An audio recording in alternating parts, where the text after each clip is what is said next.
Okay, Manoj is back. Hi guys. Hi, hi. Okay, cool. Let us start then. So, hello and welcome everyone to the Mazar's YouTube channel. It's going to be a great, fantastic live session that we've planned for you all with our experts, Kartike, Raman, and Manoj Ajgaonkar, our cybersecurity experts. So, this will give you all an opportunity to also ask your questions, and we hope you have a great time just being a part of it and listening to us.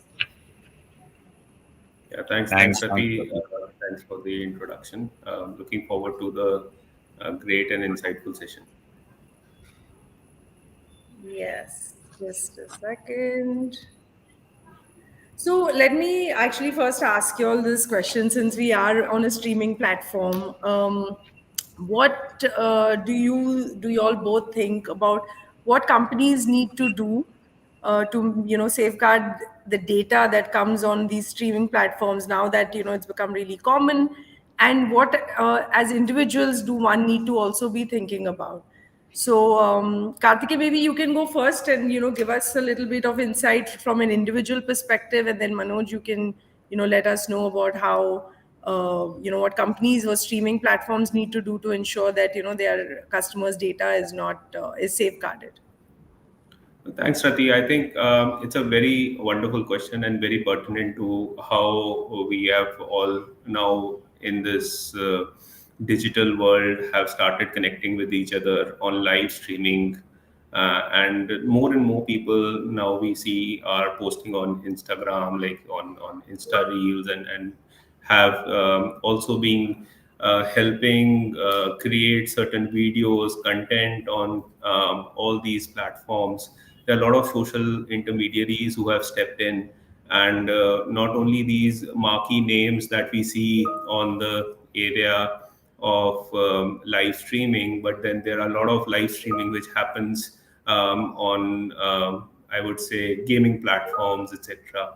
So what I can come to you as an individual is that the more we start posting our uh, lives on digital world, we must be taking a step back and understanding that whatever we put out online remains there. There is nothing that gets deleted. So we need to take a pause, understand that what is it that we are going to put and what kind of impact it may have, because nothing is getting deleted and people can go back. And we have seen this happening in a lot of these social media accounts where companies started doing social media profiling before hiring candidates and all that. So it impacts an individual, definitely it does. On the data privacy side, I would say that there is a lot of personal data or personal information which unknowingly we are revealing. And there was a very good advertisement and a video on there that somebody was posting their birthday photo and birthday reel, and then later that they got a very nice Amazon gift right outside their house, and their house number got displayed. Then in a shopping mart, there was a bill that was there that she bought a very fancy pair of shoes where the card number, etc., got revealed. And so all of this gets stitched together, and it becomes a, I would say, a very critical information getting leaked online. And there are a lot of perpetrators, there are a lot of people out there who are looking at it and may use this information for their own advantage. So we must be very careful from an individual perspective, especially when it comes to online media being hosted. Also, by chance, when we are doing this on a public space, we are also jeopardizing the personal or data privacy of others who may not want to get recorded. So we have to be very careful. I just read that there was a prank video which got viral, and then there were a lot of issues with a particular community getting into limelight. So that is something that we must be aware of. Wow, that's pretty interesting. That's something, which people just do for fun or something that they just do very without even thinking can lead to so much of so many issues, or rather just kind of letting a lot of information out very unknowingly. So, Manoj, why don't you throw some light on what some of these streaming platforms need to do to make sure that this that they can safeguard, like people are comfortable to join these platforms and host their content on these platforms.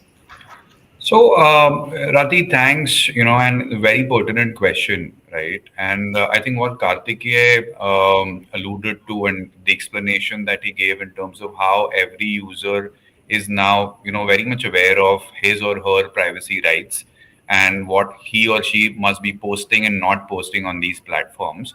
Now, having said that, we also have to understand that these platforms have they've basically taken care of or they've taken care of a lot of these aspects in their settings, right? It is just that as a normal user we may or may not be aware of these settings, like what Karthik has said, that what kind of information is visible to my friends, what kind of information is visible to advertisers, and so on and so forth.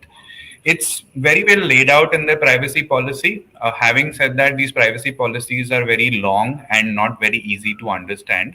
I think one of the reasons why these regulators have been coming down very heavily on these platforms, saying that please make these policies easy to understand and make these settings easy to reach for any user. And that a user could be a teenager, the user could be somebody at the age of 65, 70. So make it easy, consistent for everybody to understand, and make it so simple that I know how can I protect my own privacy. Now, that is one aspect of it, right? Now, that is an aspect from a user standpoint. Now, organizations, and I'm sure Kartikeya is the expert on privacy, but organizations these days are also now required to ensure privacy of their own data. When I say own data, their employee data, as well as their customer data. And they have been following an information security approach for a long time now. When I say information security approach, it basically means people, process, technology, and third parties, right? So Yeah. ensuring that the critical data, be it customer data or employee data, is protected in such a manner that when a malicious actor is trying to carry out a data breach or a cyber attack, it is not so easy for him or her anymore. I mean, back in the days, if you realize, antivirus was the defense for anybody or any Yeah. organization. If you had a firewall, then I would say, yes, you're protected. But the digital landscape has really evolved. I mean, if you look at the current set of digitalization or the tools and the platforms that we use, things have become very complex. So for organizations, it's no longer only having an antivirus or a firewall, but also ensuring defense in depth. What does that mean? And like what I said some time back, ensuring that your people, your processes, your technology, and even your third party ecosystem partners are well protected, so that the customer information, the employee information is very well protected. And that's how companies are looking at it. Okay. That's pretty interesting as well. Okay, so let's just move on to the next question that I have for you. Also, now just keeping in line with the conversation on data privacy, Kartike, just to wanted to understand from your perspective, which is the sector that has been most impacted, or rather, which the by the data privacy law, and why do you think that that is the case? Yeah, excellent question, Rati. And this is also very pertinent, or what our clients are asking, and they come from all sectors. So, what we see, and when we read the law carefully, we see that there is a purpose which is attached to the data which has been collected. And in order to change the purpose, you need to go back and take consent. This paradigm shift leads to a lot of chaos in the area or sector where a lot of data brokering were happening. So there were data Hmm. brokers who used to collect data for some purpose and then would like sell it off or pawn it off to some other company. These kind of data brokers are finding it very difficult now with the new privacy law and the regime which has come in. And because the purpose itself changes completely, data which was collected in an app basis Mm-hmm. your health data, for example, what variables that we are using these days, if that data gets pawned off to a pharma company for some value, that data cannot be used now under the new regime by the pharma value.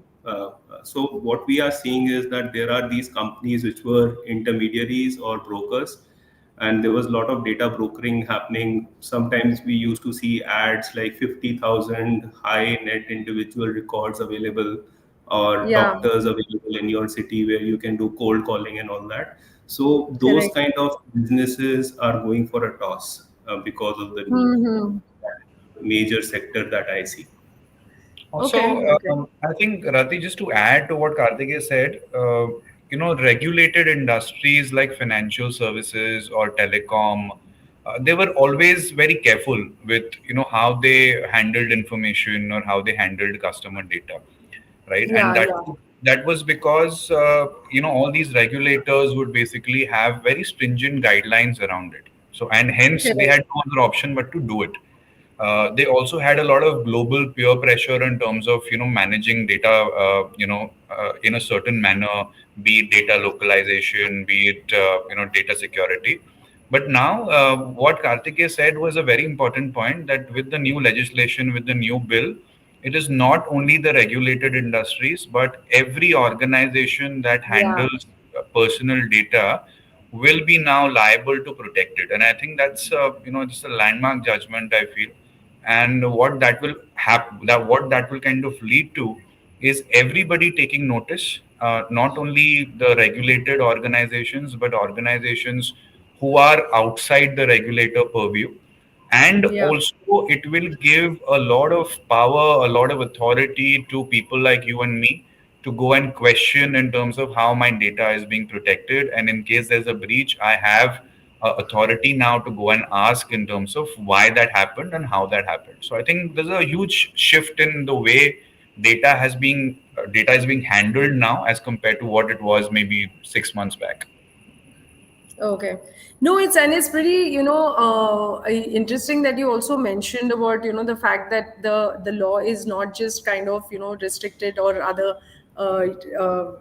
relevant just to the regulated industries, but a law that's come where, people like you and me also have a say in what we are, what and how our data is being used, which is very interesting and kind of makes it, very common language as well now moving forward.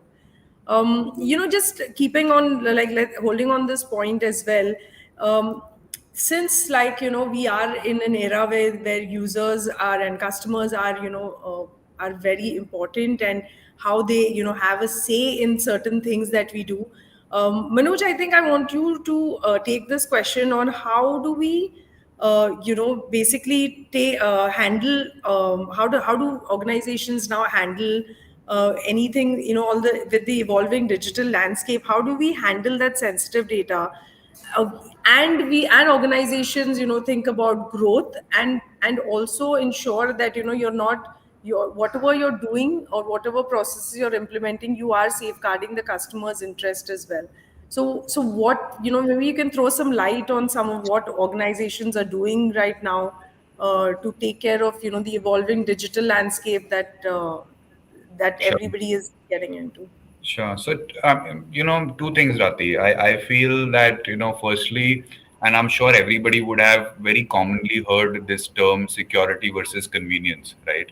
So it's Yeah. like saying that if I am a financial services organization and tomorrow I want to launch a service and I want to make my customers' lives easier, but at the same time, I want to build in a lot of security features in the app or the service that I'm offering, there always will be resistance both from the product team as well as the users. So if, for example, if I would ask you to sign in multiple times into your account, you will of course find it a little irritating and say that why is this happening.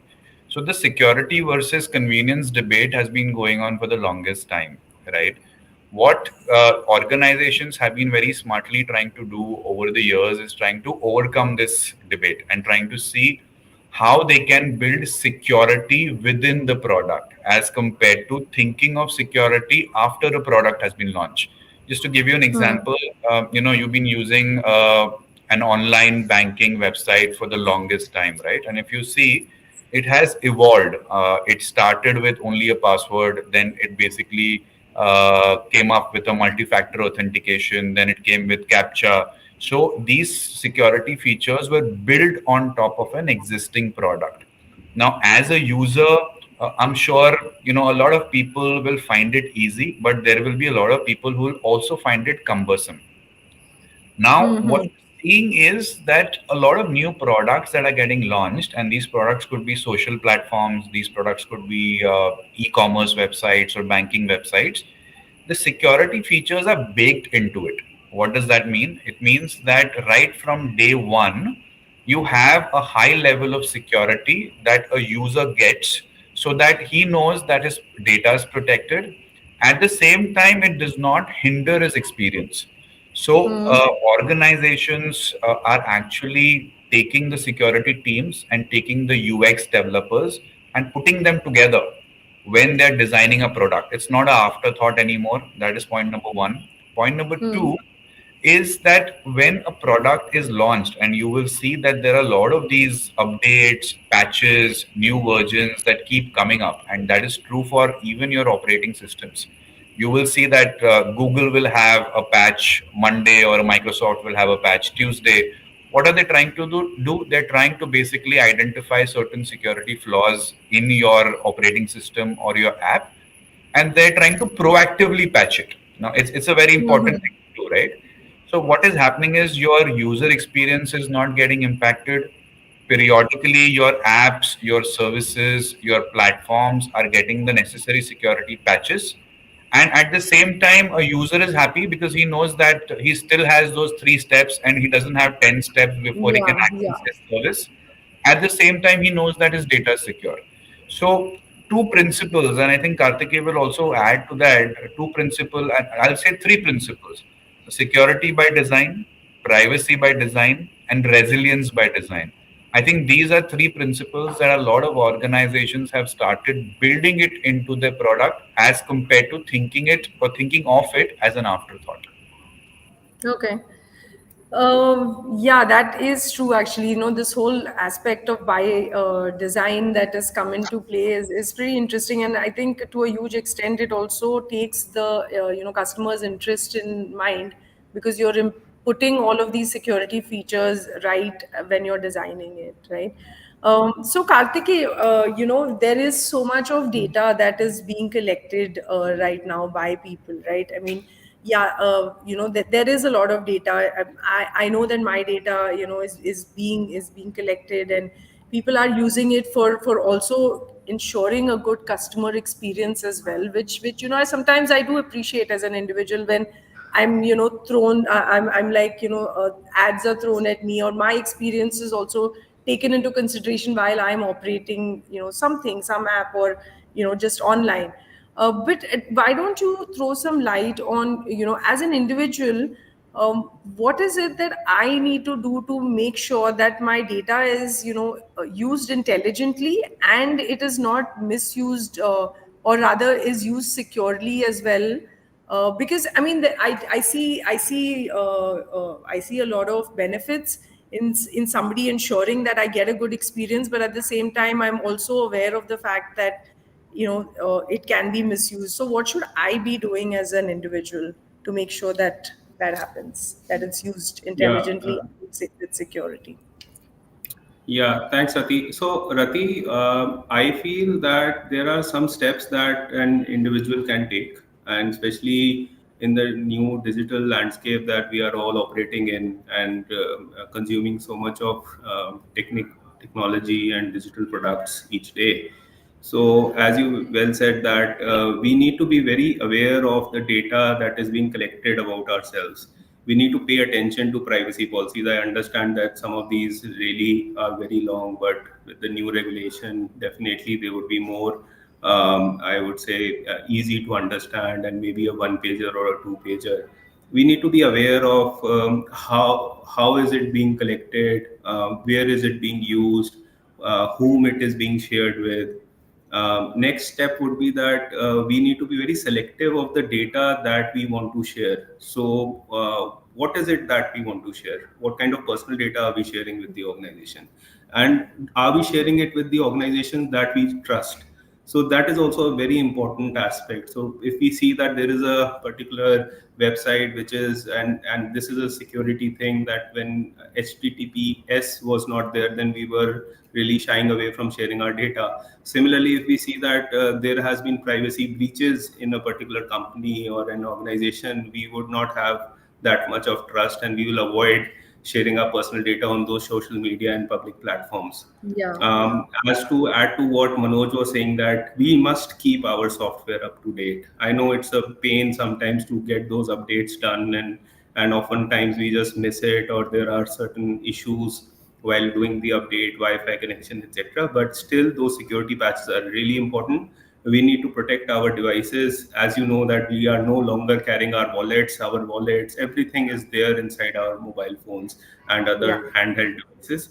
We must make sure that we are able to protect them. So one of the ways is the software update being done. We should be very careful what we are clicking. We can get emails, and there are so many times that we are clicking on things which are posted on Insta, on WhatsApp, or other messaging apps, and we just have a habit of clicking it. So we must be very careful of what we click, because once we click it, it is basically making an entry into something which is unknown. We don't know. It might be just a very safe website, or maybe something which has malware. There's a lot of phishing scams going on.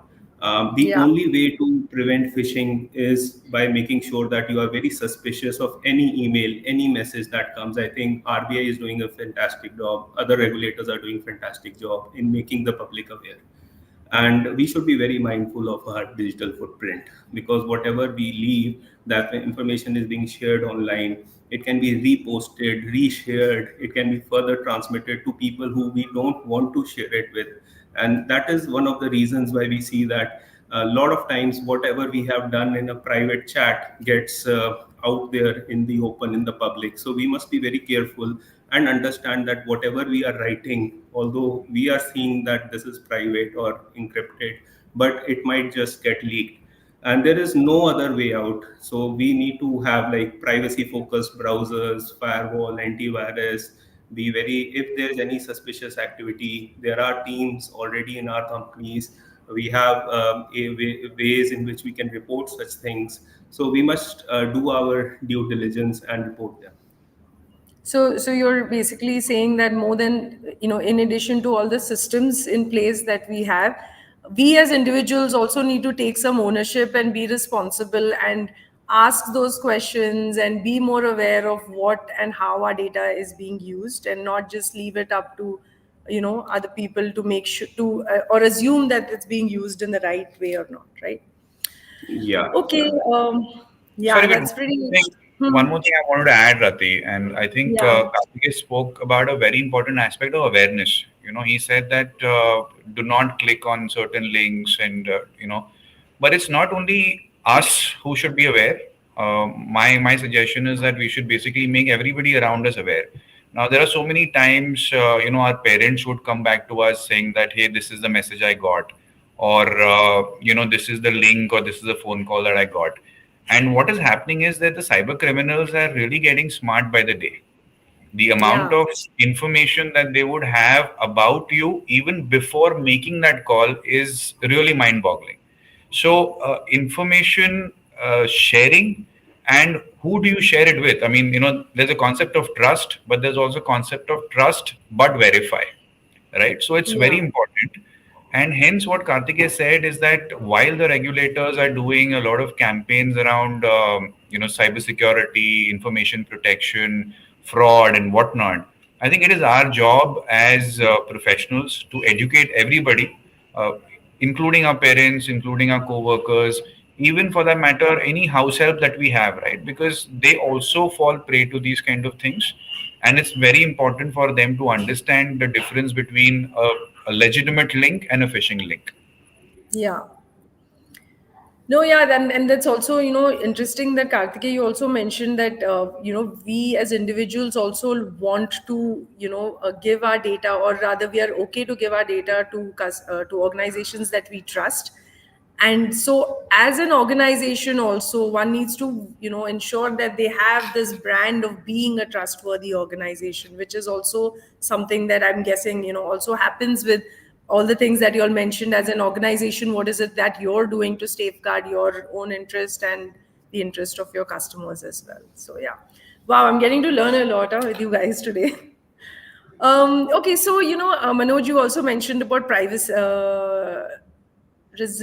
uh, privacy by design, privacy by Resilience by security, design. and the third, resilience, privacy by resilience. So why don't you throw some light on that? Like, do you, okay, so, I'm just going to ask you, like, do you think after COVID, and, we went through this entire crisis as an entire, the community went through this entire crisis and we've gotten out of it, and I mean, things have become normal now. Like, I think COVID is becoming a distant memory in a lot of minds. Do you feel that organizations are not thinking as much about, or rather, they've deprioritized crisis and resilience, business continuity? What is the general sense or the feelers that that we are getting from organizations? So, Rati, I think COVID was, of course, from a business continuity or a resilience perspective, it was a major event that happened, right? Correct. Everybody started looking at alternate ways of continuing work. When I say alternate ways, it was working from home. It was enabling remote infrastructure for a lot of employees, using alternate supply chains, looking at service providers which are not within your geography. So a lot of things happened. But what I Mm-hmm. personally feel is that organizations now think that if they have really been able to continue their business during COVID, they are able to continue their business given any circumstances or given any disruption. What we need to understand is that business continuity or resilience is not only man-made or natural, right? I mean, there could be any disruption coming anyway. There could be multiple disruptions that could impact your operations at the same time. So, what we need to be aware of is that you can't get complacent when it comes to resilience. Resilience, again is a philosophy. You need to build that as a culture in your organization.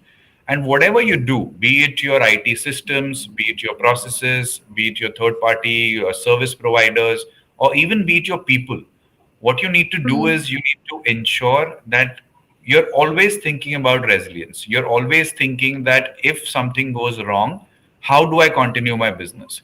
And I'll give you a simple example, right? I mean, you said that there's a lot of digital transformation going on.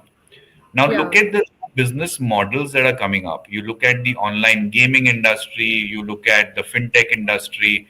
Now, all these industries really depend on availability. When I say availability, they have to be on all the time. The reason being that if you are not, they will lose customers because customers today have options. If let's say if a taxi provider A is not available, they'll go to taxi provider B. If for example my one banking app is not available, I always have an alternate banking app to basically bank on. So what I'm trying to say is that resilience today is become even more important as compared to pre-COVID, because the Yeah. amount of digitalization that has happened, everybody has moved from the basic processes to AI driven processes, or processes which are based on machine learning and whatnot. And Mm-hmm. hence you cannot really become complacent. You have to think holistically when you think about resilience and start planning well ahead of time. Those are my 2 cents really on it. Okay. So, and Kartike, why don't you, on the same topic, maybe you can throw some light on, how, because of COVID, now we are all, we work in a hybrid model. There are some companies who are still working on remote, and there is a lot of value in that, companies have realized they've not changed that, it's continuing. But let's kind of understand a little bit on, how does that impact a company and an individual while they are remote, and they're outside the secured network of an organization? No, I think that especially post COVID with the hybrid working, we have seen that a lot of employees are now working from home or from anywhere that means. And sometimes they're using public Wi Fi system, sometimes Correct. they are accessing mail. So, not all the time they are on their VPN network, which is, I think, a mandate from the company because VPNs are encrypting the traffic between the remote employees and companies' network. So Correct. what we see is that there is a lot of lapses that have happened, and that is also one of the reasons why you see a lot of companies are requesting people to come back to work and try to work from an office location where they can further be on the company network, which is more secure. So, although companies have provided employees with secure devices, software, they have strong authentication. We see multi-factor authentication, maybe two-factor, maybe a mobile or ping ID or something like that, or an Okta, where people are giving those codes and then accessing.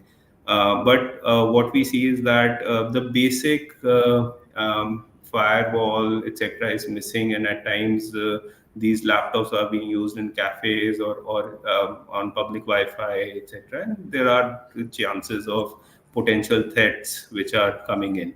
And so, said that, it is very important to see if employees' training can be on the roles and responsibilities of how they are using it from a remote setup, providing them with the best practices in cybersecurity, understanding what kind of cybersecurity solutions other than what they have already implemented can be put in place. So these are some of the things that the companies are now doing, although they are trying to wean away, if I may use that word, employees to come back and work from office. But then there are cases that we see that work from anywhere is has become a policy, etc. So Yeah. companies are heavily investing into this the technology that can support the hybrid working. Okay. So, as you guys are talking, like one theme that I'm constantly hearing is about this whole awareness, right? Of making people aware of what they need to do. So it seems like cybersecurity is not just a cybersecurity professional's responsibility anymore. It's a responsibility of everybody because, like, it is something that's there everywhere. So I am kind of done with my round of questions. We've got about, say, around 5 minutes or so left. And so I'm going to take a couple of questions from the audience. I've gotten two already. So let's see how much time we have and we can answer that and stuff. I think this question I'm going to ask like both of you all just to get your perspective. What should companies do?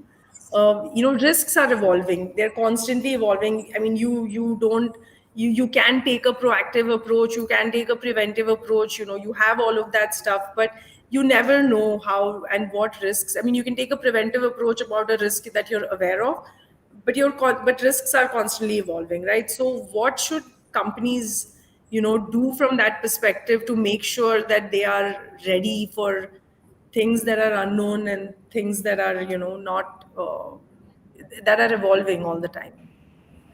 So maybe So, both of you can take the question one by one, and let's get both your views on it. sure. So I'll take a quick stab at it, and of course, Kartikeya, please do feel free to add. Rati, when you say that the threat landscape is evolving, and so is the preventive and the detection technology that is also evolving. So if you look at 6 years back, 10 years back, security operations was a very small element of an organization's strategy. But today, if you look at security operations, it's become a key strategy for a lot of organizations. And organizations are really investing time, money, effort in putting certain tools which are proactive in nature in identifying these threats. There are organizations who are also looking proactively for zero-day threats. When I say zero-day threats, these are threats which come up one fine day, and if exploited, you have no patches whatsoever. Yeah. There's a lot of work that is also being done on deep web and dark web monitoring. So a lot of things are available today. It's basically a matter of how much do you want to take on as an organization, and depending on what your risk profile really is. So I mean, there is no right amount that one needs to do. It's like how do organizations kind of decide what they would want to do or how much they should be doing? Yeah, definitely, Rati. I think that, as Manoj said, that we have seen IDS, SIM solutions, companies investing high time in XDR. There are so many solutions that companies are now putting in place, and still are seeing that there are vulnerabilities which are still existing. And with the new threats Correct. which are coming on the landscape, they need to retweak or maybe configure their protections. So all this testing which goes on in the company with respect to vulnerability assessments or red teaming exercise, they are a very good way in which they try to test themselves every day so that their vulnerabilities, etc., can go down. So what I feel is that a complete vulnerability management program with identifying threat and everything, making sure that at least the existing and the known ones are done, and then Yeah. making sure that with the regular patching and the kind of employee awareness, etc., that has been there, so they are also ready for some kind of some preventive measures, although it's not possible for zero day attacks. Okay. And also, one more thing that I want to highlight here is the bug bounty program, right? So, a Hmm. lot of organizations have invested in it and they've found it very successful. So, basically, what we are saying is that you open it to the public, let the public identify bugs or vulnerabilities in your systems and your tools, and you reward them, for finding these vulnerabilities. And it has really done wonders for a lot of organizations. The risk and reward mechanism, right? Great. Okay, so the next question that I have again is super interesting, and I'm waiting to hear from you all. I think the audience would like to understand and know as to what are the career opportunities in cybersecurity, and how should one, as an individual, maybe junior, mid-level, or senior, as a cybersecurity professional, what advice would you give them? Yeah. So I can go Karthikeya, will you first. go? Yeah. So what we have seen, especially with data privacy protection and these kind of profiles, is that it is something very new vis-a-vis cyber as per se, or information security. And we are seeing that a lot of candidates who are applying are coming from BTech or coming from a specialization in computer science, and they feel that it is very difficult to understand the law because the regulatory compliance which comes in from a data privacy side is very heavy, and the kind of understanding you need to know before you even touch a consent or a privacy notice or a policy or understand what is record of processing activity, etc. So Mm-hmm. clearly, the kind of gap that we are seeing in talent. So we are going back to the universities and having that discussion with candidates, that can there be credits which can be given to certain courses which can be coming from a school of law to a school of engineering, or a school of management to a school of engineering and law, so that there's a mixture of both BTech, then law and MBA when it comes to privacy as a career option. So we That's see a lot brilliant. of, yeah, so a lot of these universities are open to our suggestion. We are seeing very good traction with some of the universities who have already started this, and the batches which are coming out are very well versed with cyber law, data protection, computer science, IT tools, and they understand the business because in the end, all this data is there in that company because of a business model and because of a business, whether it is pharma, real estate, retail, or banking. So they must understand all these three, and this is where we are finding it a challenge to hire immediately. But then we are seeing that a lot of people are investing time, and we are building talent. So we see professionals who can come from either of these domains to apply, and we groom the talent in house, make sure that these privacy professionals, they join as consultants, and later on when they are assistant manager or managers, they can handle client independently, and they can grow in within the consulting world to a level of a director and a partner in consulting practice. Similarly, in industry, there are privacy analysts which are required, privacy officers which are required. In the end, they become like a CXO, a chief data privacy Mm-hmm. officer, which is also available as an opportunity. And large multinational, they have global DPOs and DPO within Mm-hmm. India. So that are various career opportunities. I think it's a very exciting time, especially for privacy professionals and Yeah, students yeah. who want. And especially Absolutely. if the opportunity is not just cybersecurity, but also getting to learn other aspects of the ecosystem as well. I think that's super exciting. Manoj, you were saying something as well. Right. No, I was saying that, Rati, the good part is that courses are available these days, right? It's not that back in the days you only had a couple of colleges offering courses. Now there are multiple colleges offering courses. Now, what you really need to understand, according to me, is that what line of profession under cybersecurity you want to pursue. So, do you want to look at the technical aspects of it? That means, do you want to become somebody who does a VAPT or who becomes a security operations center analyst? Or you want to be somebody from a process angle. When I say process angle, somebody who wants to implement cybersecurity frameworks, governance mechanisms, and so on and so forth. There's also a third aspect of it, which basically is the auditing and the assurance aspect of it. So, one is that you need to be clear, or at least you need to have some inclination in terms of whether you want to go towards tech, whether you want to go towards process, or you want to go towards audit and assurance. I think once you have that clear in your mind, what Karthikeya said was absolutely right, that there are courses available, and there's a very clear growth path defined for all these roles. I mean, back in the Yeah. days, we did not have a growth path. We basically were just trying to figure out things. But now you know that in the next 5 years, in the next 10 years, what and where you could be. So my only two bits here is that education is available, certifications are available, and a lot of guidance is available. So you have a lot of communities, a lot of mentors who are ready Yeah. to kind of tell you in terms of how do you take cybersecurity as a profession. And we are always, welcoming of any candidates or anybody who is pursuing their careers in cybersecurity to offer guidance, to offer any sort of coaching. Yeah, it's an interesting point that you brought about the communities as well, right? I remember in our my growing, in the beginning of my career, my community was always my the person I reported to, and then maybe like a few people who I worked with. But now we have so many online communities in so many ways that you can get answers to your questions and also get go in a certain direction and get mentored. I think, yeah, I think we've kind of come to the end of our session. I'll just maybe give you all a couple of minutes for any lasting concluding remarks that you all have, and then maybe we can end this live session. No, Yeah, I thanks. think Thanks for the.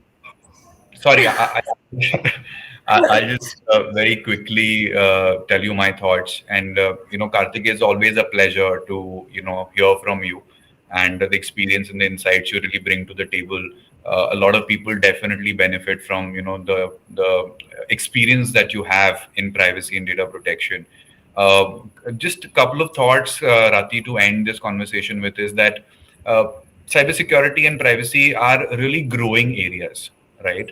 And it will only grow from here on. So if you look at the next 10 years, next 15 years, cybersecurity is going to explode. It will basically touch every aspect of our life, be it a user, be it an employee, or be it an employer for that matter, or even a government for that matter. What we need to be aware of is that it is not something scary. It is a logical process, right? Cybersecurity is a logical process. You need to be proactive.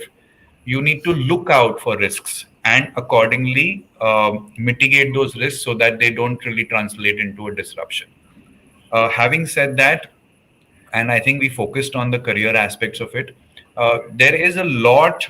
There are a lot of technologies also available out there, but it's very important to be focused. It's important to understand what you really need.